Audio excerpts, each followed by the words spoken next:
लड़ेंगे तो पूर्णिया, आपको नहीं लड़ाना होगा गठबंधन धर्म के लिए तो मना कर दीजिएगा, लेकिन पूर्णिया छोड़ के पप्पू यादव नहीं जाएगा कहीं। आपको जो 20 साल की गलती पप्पू यादव ने किया, अब मरना पसंद करेंगे, वो गलती दोबारा कभी नहीं होगा।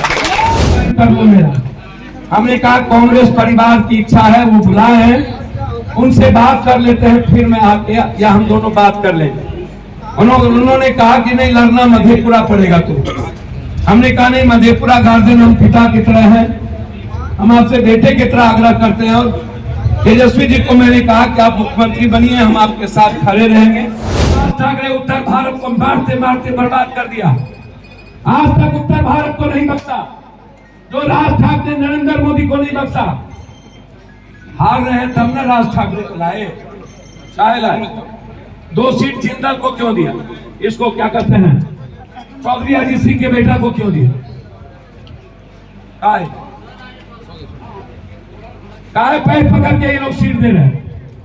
इसीलिए याद रखिएगा, इस बार बीजेपी 200 क्रॉस नहीं करेगी।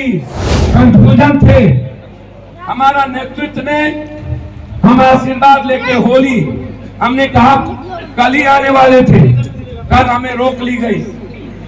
हमने कहा होली में हम अपने यहाँ रहेंगे, हम अपने नेतृत्व को हमने कह दिया हम लड़ेंगे तो पूर्णिया, आपको नहीं लड़ाना होगा गठबंधन धर्म के लिए तो मना कर दीजिएगा, लेकिन पूर्णिया छोड़ के पप्पू यादव नहीं जाएगा कहीं। आपको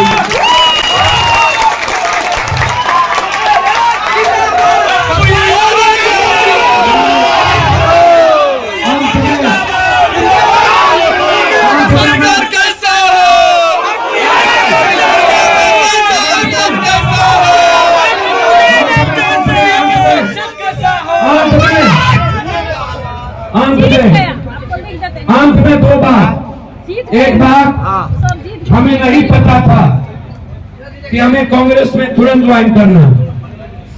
हम लालू जी तेजस्वी जी से मिलने के बाद वो हमको मधेपुरा और सुपौल में लड़ने का उन्होंने प्रपोजल दिया। हम रात में 10:30 बजे उन्हें हमने कहा कि हम अभी मधेपुरा में आप जिसको कहेंगे या जिसको आप दोनों जगह देंगे, हम अपना सीट छोड़ के मधेपुरा रहेंगे। हम प्रयास करेंगे कि हर कीमत पर मधेपुरा सुपौल किसी भी कीमत पर इंडिया गठबंधन के खाते में हमारा हर वर्कर मरने को तैयार होगा, हम करेंगे। लेकिन हम पूर्णिया हम नहीं छोड़ सकते। जो 20 साल की गलती पप्पू यादव ने किया, अब मरना पसंद करेंगे, वो गलती दोबारा कभी नहीं होगा। दूसरा, मैंने उनसे कहा स्पष्ट रूप से, चैनल पे भी आप सुने होंगे, सब एक बात मैंने कहा। उन्होंने कहा दल ज्वाइन कर लो मेरा, हमने कहा कांग्रेस परिवार की इच्छा है, वो बुलाए हैं, उनसे बात कर लेते हैं, फिर मैं आके या हम दोनों बात कर लेंगे। उन्होंने कहा कि नहीं लड़ना मधेपुरा पड़ेगा। तो हमने कहा नहीं, मधेपुरा गार्जियन हम पिता की तरह है, हम आपसे बेटे की तरह आग्रह करते हैं। और तेजस्वी जी को मैंने कहा कि आप मुख्यमंत्री बनिए, हम आपके साथ खड़े रहेंगे, लेकिन पूर्णिया हमसे अलग मत करिए। अंतिम आते आते हमने कहा, दूसरे दिन तेजस्वी जी की पत्नी ने ट्वीट भी की हम दोनों का इंस्टाग्राम पर। हमें बहुत अच्छा लगा जब वो गीत के साथ वो गिल रहे थे, वो इंस्टाग्राम पर 2 दिन मिल रहे हैं, जो गीत इतना भावुक था। हमें लगा कि हम लोग जो एक परिवार सब दिन से जिसको मैं मानता हूं, 2 दिन के बाद फिर एक नई बात आ गई। हम दिल्ली में उतरे थे, प्रियंका जी का फोन आ गया, कहा पप्पू जी, हमने प्रणाम किया, हमने कहा कि just no 3:30 you reach AICC and join. KC Venugopal ji talk to you. फिर थोड़े देर के बाद दीदी का फोन आया, उन्होंने कहा कि आप ज्वाइन करें। मेरे विश्वास, कांग्रेस परिवार के विश्वास, हमें एक मजबूत भाई जो इस देश में नफरत के खिलाफ मजबूती से लड़ता है, ऐसे भाई ज्वाइन करेंगे तो खुशी होगी। मैं आपके पीछे परिवार की तरह खड़ा हूं। उसके बाद मेरे पास कुछ बचता नहीं था। प्रियंका जी की बातों के बाद और जो प्रेम राहुल जी से हमेशा मिलता रहा। मैडम को भी बाद में पता चला, मैडम बाद में, बेटा बाद में आए और हम लोग फिर किसी को खबर नहीं मिली। तुरंत हमें प्रियंका जी के विश्वास और राहुल जी के प्रेम के कारण जो हम बाद में 2 दिन बाद में ज्वाइन होती है, हमको उसी दिन तुरंत ज्वाइन करना पड़ा। और इस बात को लेकर के फिर मलाल बढ़ना, मुझे समझ में नहीं आया कि घर एक, माँ और मासी में कोई फर्क नहीं।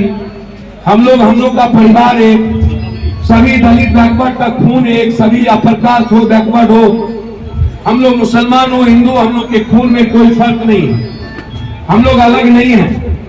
पूर्णिया, खास तौर पर पूर्णिया सीमांचल, पूर्णिया जिला, कटिहार जिला, पूर्णिया लोकसभा, ये कभी भी हमसे अलग नहीं। बासी को मैं आज भी देखता हूं तो लगता है कि बासी मेरी माँ की तरफ आज भी जिंदा है। आज भी पप्पू यादव को बासी उसी तरह प्यार करता है, डगरवा आज भी उसी तरह प्यार करता है।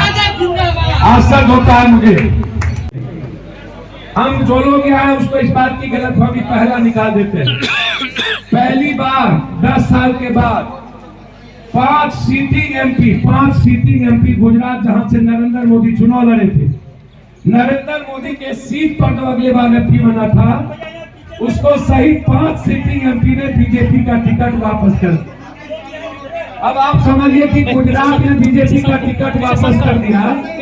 गुजरात में क्या गुजरात में किसी की हिम्मत हो सकती थी टिकट वापस करना? दूसरा, जो सबसे बड़ी बात है, बीजेपी के पास कोई कैंडिडेट नहीं है। पूछिए कैसे? सीता सोरेन पूर्व मुख्यमंत्री के पुतौह को ला करके उसने चुनाव लड़ाया अभी। उसके बाद कांग्रेस की एमपी कोरा, मधु कोरा की पत्नी को चुनाव लड़ाया कांग्रेस से लाके। 3 व्यक्ति को टिकट दिया इन्होंने बीजेपी झारखंड में 12 में, वो 3 कांग्रेस। कहां है उम्मीदवार? हरियाणा में, जहां 15 सालों से सरकार बीजेपी की है। परसों उन्होंने क्या किया? 1 मिनट पहले उन्होंने नवीन जिंदल को ज्वाइन कराया और कुरुक्षेत्र से उसने टिकट दिया। क्या 15 साल जिसकी सरकार होगी उसको हरियाणा में टिकट कांग्रेस से लेना पड़े? आप सब पढ़े लिखे लोग हैं, यहाँ सारे समझदार लोग हैं। इस बार ईवीएम हैक नहीं होगा, ये याद रखिएगा। मैं आपको बता देता हूं, इस बार ट्रंप नहीं है, वाडेन है। और इजराइल के बाप का औकात नहीं है वाडेन के सामने हैक कर दे। यहाँ पर नरेंद्र मोदी जो परेशान है, इसीलिए परेशान है कि हमने इस नहीं तो 2 सीट, 1 सीट परसों किसको दिया? बंबई में राज ठाकरे को। कहा है जो राज ठाकरे उत्तर भारत को मारते मारते बर्बाद कर दिया, आज तक उत्तर भारत को नहीं बख्शा। जो राज ठाकरे नरेंद्र मोदी को नहीं बख्शा। हार रहे हैं तब ना राज ठाकरे को लाए, चाहे लाए। 2 सीट जिंदल को क्यों दिया? इसको क्या कहते हैं, चौधरी अजीत सिंह के बेटा को क्यों दिया? काहे पैर पकड़ के ये लोग सीट दे रहे हैं? इसीलिए याद रखिएगा, इस बार बीजेपी 200 क्रॉस नहीं करेगी। इस बार सरकार जो बनेगी वो सरकार बनेगी मिली जुली और सबके समावेशी से।